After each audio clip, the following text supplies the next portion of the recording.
Sir जब आप करवाते हो तब तो सब हो जाता है, हम ही आर्यभट्ट लगते हैं खुद को। पर जब हम अकेले करने बैठते हैं तब सवाल ही समझ में नहीं आता, तब स्टेप ही याद नहीं रहती, क्या करना यही नहीं समझ में आता कि सर गणित बड़ी बेवफा है। जब छठा सातवां आठवां चैप्टर करा तो पहला दूसरा तीसरा सफा है, इसका क्या करना रहा सर। तो इन सारे सवालों का जवाब आपको आज के छोटे से सेशन में मिलेगा। सर 1 2 3 4 5 6 7 8 जोड़ घटाओ गुणा भाग यहां तक तो सब सही था, पर जब से ये ABCD XYZ गणित में आ गया है, कहने का मतलब जब गणित में अंग्रेजी आ गई है तब से मजा नहीं आ रहा सर, समझ में नहीं आ रहा। दूसरी बात सर जब आप करवाते हो तब तो सब हो जाता है, हम ही आर्यभट्ट लगते हैं खुद को। पर जब हम अकेले करने बैठते हैं तब सवाल ही समझ में नहीं आता, तब स्टेप ही याद नहीं रहती, क्या करना यही नहीं समझ में आता। और तीसरा सबसे महत्वपूर्ण सवाल यह है बच्चे का कि सर गणित बड़ी बेवफा है। जब छठा सातवां आठवां चैप्टर करा तो पहला दूसरा तीसरा सफा है, इसका क्या करना रहा सर। तो इन सारे सवालों का जवाब आपको आज के छोटे से सेशन में मिलेगा और मैं उम्मीद करूंगा कि गणित को देखने का आपका नजरिया बदलेगा, आप गणित से थोड़ा थोड़ा प्यार करना शुरू कर देंगे और हम गणित कर सकते हैं, कम से कम इस स्टेज पर आकर तो खड़े हो ही जाएंगे। ठीक है, तो सबसे मेन बात बच्चा, हमको गणित से डरना नहीं है। मैं सारी आपकी पर्सनल बातें जो आपके दिमाग में चलती हैं आप बता नहीं पाए किसी को, कोचिंग में स्कूल में हम सोचते रहते हैं, पर हमारे दिमाग में एक डाउट रहता है कोई जज करेगा, क्योंकि ये तो हम 10 साल से पढ़ते आ रहे हैं। सबसे मेन दिक्कत ही यही है, पता है बच्चे की। मैं इन सारी चीजों पर बात करता हूं आपसे, तो बेटा सबसे पहले हमारे पास ये बात निकल कर आती है कि कॉन्सेप्ट को समझो, रटना छोड़ो। हमारे पास एक बैगेज इतना है, बच्चा पता है डरता क्यों है। अगर उसको ये बोल दिया जाए कि 10th क्लास में कोई बुक आपकी पहली बार आ रही है, जैसे मान लो कंप्यूटर आ रहा है, वो नहीं डरेगा, उसको पता है कर लेंगे, सीख लेंगे, हो जाएगा। पर जब आपके पास बैगेज है कि आप किसी चीज को पिछले 10 सालों से पढ़ते आ रहे हैं, तो उसमें बहुत सारी चीजें आपको याद रखनी है, और फिर या वहां के कॉन्सेप्ट हमारे क्लियर नहीं है, तो फिर हमको गणित नहीं अच्छा लगता। तो बस उन्हीं सारी चीजों को हम कवर करते हैं। सबसे पहली बात है बेटा, कॉन्सेप्ट समझो, रटना छोड़ो। एग्जाम्पल देखना बेटा, जैसे आपके सामने लिखा है, मैंने ये लिख दिया बेटा कि अगर -1 की पावर इवन, इवन बोले तो अगर सम संख्या है तो आंसर कैसा आ जाता है, पॉजिटिव आ जाता है। ठीक है, और अगर -1 की पावर ऑड, ऑड मतलब सर अगर विषम संख्या है 1 3 5 7 टाइप, तो आंसर कैसा आ जाता है, नेगेटिव आ जाता है। अगर आपने इसको रट लिया तो एक समय के बाद भूल जाओगे, पर अगर आपने इसको समझा या कंफ्यूज हो जाओगे अगर आपने रट लिया। पर अगर आप ये समझो बेटा, जैसे मैंने लिखा है -1, तो आंसर कैसा आएगा, -1 आएगा, सिंपल सी बात है। अगर 2 बार है बेटा -1 इंटू -1, तो माइनस माइनस कट कर, जब इवन हुआ तब कैसा हो गया, प्लस हो गया, माइनस माइनस प्लस हो गया। जब तीसरी बार आया, वापस -1 आया जिंदगी में, और इसका आंसर नेगेटिव आएगा क्योंकि हमारे पास एक माइनस है। अगर चौथी बार आ गया तो माइनस माइनस प्लस हो जाएगा, 4 बार हो गया तो वापस कैसा हो गया, प्लस हो गया। तो 1 3 5 7 9 में एक माइनस अकेला बच जाएगा, जिसके कारण आंसर नेगेटिव आएगा, और 2 4 6 8 में सारे माइनस दो दो के पेयर बना के कट जाएंगे। जिस बच्चे ने एक बार इतना समझ लिया, मुझे बताओ उसको कहां दिक्कत है। तो प्रॉब्लम तो है सबके साथ, बस नजरिए की है बात, इसको ध्यान रखना बेटा। ठीक है, जैसे इसके आगे बढ़ते हैं, हमारे पास डेली प्रैक्टिस से बढ़ेगा कॉन्फिडेंस। जिस चीज को आप रोज समय देते हैं, जैसे रनिंग करते हैं डेली करते हैं, स्विमिंग करते हैं डेली करते हैं, क्रिकेट खेलते हैं डेली खेलते हैं। अब 3 महीने गर्मी की छुट्टियों में मान लो हमने रोज क्रिकेट खेला, उसके बाद हम 4 महीने खेल ही नहीं पाए, और फिर उसके बाद जब मैदान में गए तो उतना अच्छे से नहीं खेल पाएंगे। क्यों, क्योंकि प्रैक्टिस छूट गई। तो गणित भी यही है। और मैं तुम्हारा खुद का एग्जांपल लो, मुझे बताओ भारत का कौन सा ऐसा बच्चा है जिसको अ से ग तक नहीं आता था, वर्णमाला जिसको नहीं याद थी पहली क्लास में। कौन सा ऐसा बच्चा है जिसको 5वीं छठी क्लास में 1 से लेकर 20 तक पहाड़े नहीं आते थे, सबको आते थे, पर आज आते हैं क्या, नहीं आते हैं। क्यों, क्योंकि प्रैक्टिस छोड़ दी, उसको डेली पढ़ना छोड़ दिया। तो ऐसा नहीं करना है बाबू, अगर आप डेली प्रैक्टिस करोगे तो सच में आपका कॉन्फिडेंस बढ़ेगा। और मैथ्स एक बार मेहनत करने वाली चीज है, एक बार जब कर लिया तो पूरा जीवन आसान है। सबसे इंपॉर्टेंट चीज है बेटा कि डाउट दिमाग में नहीं रखना है। हम ये सोचते हैं कोई जज करेगा, हमारे पीछे जो लड़की बैठी है या हमारे आगे जो लड़का बैठा है जो क्लास का टॉपर है, या टीचर क्या सोचेगा, कोचिंग में कोई क्या सोचेगा कि यार कल तो पढ़ाया था वापस डाउट पूछ रहा है। मत सोचो ना यार, कोई तुम्हारे बारे में क्या सोच रहा है, इससे तुम्हारी मार्कशीट में कोई फर्क पड़ेगा क्या? नहीं पड़ेगा, कोई फर्क नहीं पड़ेगा।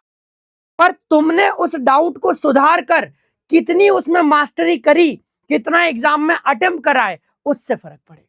जब तक कोई दिमाग में डाउट जिंदा है, जब आपने एक सवाल को देख लिया, अगर आप मुझसे पढ़े, मैं पर्टिकुलर कोशिश करता हूं कि एक सवाल सिखाते समय थोड़ा उसमें समय ज्यादा लगे, पर आपको यह अप्रोच बताऊं कि आप ऐसे 4 सवाल और कर पाए। दिक्कत ही तो यही है सर, आप करवाते हो वो हो जाता है, क्योंकि हमने उस सवाल पर ध्यान दिया, हमने उस कॉन्सेप्ट पर नहीं। अगर आपने उस कॉन्सेप्ट को समझने की कोशिश करी होती, तो फिर जितने भी सवाल जिस भी टाइप के जैसे भी आ जाएं, मेरे बच्चे से खुशी खुशी हो जाएंगे यार। है, सुन आगे। डाउट पूछना, और ऐसे में जब आपके साथ अरिविहान है, जब आपके साथ मैं हूं, आपकी चीकू भैया, आप कुछ भी पूछो, मैं कभी आपको जज नहीं करूंगा। ठीक है। इसके बाद बेटा फॉर्मूला रटना नहीं है, समझना सीखो। जैसे एक बड़ा फेमस फॉर्मूला है भारत में, ध्यान दीजिएगा कि हमारे पास बहुत फेमस फॉर्मूला है भारत में कि a प्लस बी का होल स्क्वायर, ये किसके बराबर होता है sir? A square plus B square plus 2ab। रट लिया, बात खत्म। कब तक? जब तक याद है तब तक ठीक है। या बहुत सारों को लगता है ये 2ab आया कहां से एक्स्ट्रा वाला, ये ऐसा कुछ नहीं है जैसा आपने सुना है। अगर आपने इसको समझा कि सर a प्लस बी का होल स्क्वायर, भैया एक्स स्क्वायर का मतलब होता है x इंटू एक्स, भैया 2 बार मल्टीप्लाई हो रहा है, तो a प्लस बी के स्क्वायर का मतलब होता है a प्लस बी में a प्लस बी का मल्टीप्लाई हो रहा है। सिंपल है सर। a में a का मल्टीप्लाई a स्क्वायर, a में b का मल्टीप्लाई ए बी, फिर b में a का मल्टीप्लाई तो बी ए, और b में b का मल्टीप्लाई तो b स्क्वायर। तो सर ये हो गया a square plus B square plus, इसको लिख दिया ए बी और इसको भी लिख दिया ए बी। तो sir a square plus B square plus 2ab। अगर आपने इसको ऐसे समझा तो आपके दिमाग में क्लियर है ना कि 2ab कहां से आया। इसको जबरदस्ती रटने की जरूरत नहीं है। जहां आप ट्रिक भी लगाते हैं फॉर्मूले में, वहां पर भी पहले उसका बेसिक कॉन्सेप्ट समझने का प्रयास करें, ताकि वो लंबे समय तक आपके साथ रह सके। ठीक है। तो आज से मेरा बच्चा रटेगा नहीं, चीजों को समझेगा। मिस्टेक से डरना नहीं है, सीखना है। गलतियां आपको सिखा कर जाएगी, इंसान गलतियों का पुतला है। और देखो, 2 युद्ध हैं, एक जीवन का, एक गणित का। जीवन के युद्ध में पहले हम गलती करते हैं, उससे सीखते हैं, और यहां हमको टीचर सिखाता है, वो ये बताता है कि ये वाली गलती नहीं करनी है बाबू। और मैं कभी जज नहीं करूंगा जिंदगी। मैं कह रहा हूं आपसे, जो पूछना है क्लियरली पूछो, दबा के प्रैक्टिस करो, खूब बढ़िया तरीके से पढ़ो। मैथ्स में झंडे गाड़ देंगे, मैथ्स सही में सरल है यार। अब मैं तुम्हारे साथ हूं ना, चिराग भैया, चीकू भैया। अब मेरा बच्चा नहीं होगा परेशान, चीकू भैया के साथ लगा देना जान, मैथ्स बनेगा आसान, क्योंकि साथ है अरे। तो कहीं से कहीं तक कोई घबराने की, डरने की जरूरत है नहीं। अगर मिस्टेक हो रही है, बस हमारी कोशिश ये हो कि मिस्टेक दूसरी बार ना हो। एक बार चलेगा, उससे सीख जाएंगे, उसको याद रख लेंगे, उसको समझ जाएंगे। बस वो गलती दोबारा नहीं हो, इतना हमको ध्यान रखना है बच्चा। अगर आपने गणित में बराबर प्रैक्टिस करी और पेशेंस रखा, जैसे एक सवाल यह है कि सर हम जब पहला दूसरा तीसरा चैप्टर करने के बाद आगे जाते हैं 6 7 8 में, तब पहला दूसरा तीसरा भूल जाते हैं। क्यों? क्योंकि रिवीजन नहीं करते हैं, प्रैक्टिस नहीं करते हैं। टीचर ने एक सवाल बताया, दूसरा बताया, वैसे ही 4 सवाल अलग डिजिट के साथ खुद प्रैक्टिस करो। तो जब 8वां भी एग्जाम में आएगा, देख मेरी बात समझना बेटा, आपने 4 सवाल करे और मैं कह रहा हूं उन चारों में से एक एग्जाम में आया, नहीं होगा। और आप, टीचर ने आपको 4 सवाल करवाए, आपने उसके जैसे 40 सवाल प्रैक्टिस करे और एग्जाम में जाके 41वां सवाल आ गया, कर आओगे, मेरी गारंटी है। क्योंकि उन 40 सवालों की प्रैक्टिस में इतने कॉन्सेप्ट क्लियर हुए हैं, इतनी ज्यादा कैलकुलेशन पर मास्टरी हुई है कि अब अगर कुछ नया भी आएगा तो हमारा दिमाग उस कॉन्सेप्ट पर काम करता है, ना कि उन पर्टिकुलर नंबरों पर और ना कि उन पर्टिकुलर क्वेश्चनों पर। तो इस चीज को विशेष ध्यान रखना कि अगर आपने प्रैक्टिस करी, थोड़ा सा धैर्य रखा, हो सकता है कभी 2 4 सवालों में ऐसा लगे नहीं हो रहा, नहीं हो रहा, नहीं हो रहा, छोड़ना नहीं है, करते रहना है। बस ये प्रैक्टिस और पेशेंस, यही मिलकर क्या बनाते हैं? आदमी को परफेक्ट बनाते हैं, परफेक्शन आपको देते हैं। Practice can make man and women both perfect. सही बता रहा हूं, ऐसा कुछ नहीं है कि सिर्फ मैन परफेक्ट है। Practice can make man and women both perfect. और गणित में तो ये बात 100% लागू होती है। ठीक है, इसके अलावा अपना एक छोटा सा फॉर्मूला है बेटा, अपने घर की बात है, बाहर लीक मत करना, बस इतना बता देना कि अगर गणित सुधारनी है तो अपने चिराग भैया का फॉर्मूला है कि UPR फॉलो कर लो। अगर गणित में ऊपर जाना है, यू बोले तो अंडरस्टैंड, पी बोले तो प्रैक्टिस, और आर बोले तो रिविजन। सबसे पहले चीजों को समझो, कॉन्सेप्चुअल क्लैरिटी करो, रटो मत।